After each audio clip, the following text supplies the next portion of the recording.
Dr. Archana Dhawan Bajaj is a leading surrogacy doctor in India. She joins us now from New Delhi. It's nice to have you with us tonight. Dr. Archana, do you agree with this draft law? Well, not in totality.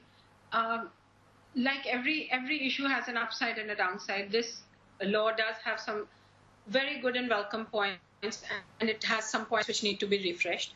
We're open to surrogacy as it stands today.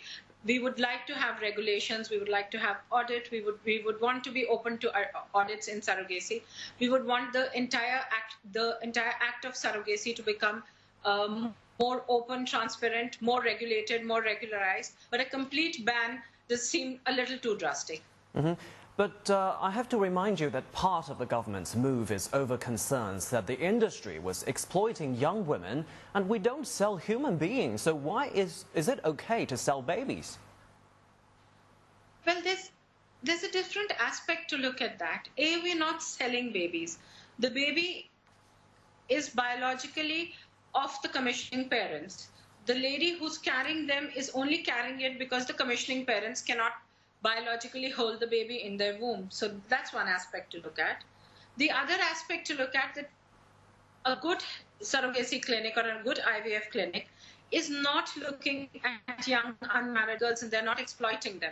Women who enter into a surrogacy program are adequately counseled. They do it out of their own free will, and this counseling and this check whether they're doing it of their own free will or they're being forced by their partners or their families happens at various levels in a decent regulated clinic. Now, the question arises how effectively a clinic looks at the surrogacy program and how effectively it chooses its surrogate. If you're choosing a surrogate who's doing this out of her own free will for an ex-commercial gain, hopefully which money would go towards building a house, educating her children, uplifting her status, I see nothing so dramatic as selling children into this. Mm-hmm. Since you talk about children, let me take you back to 2014, well, the incident with the Australian couple who abandoned a perfectly healthy baby boy but took home his sister instead because they already had a son and wanted to complete their nuclear family. Doesn't this ban then eliminate such a problem of creating stateless children because of any child born to an Indian surrogate is born stateless?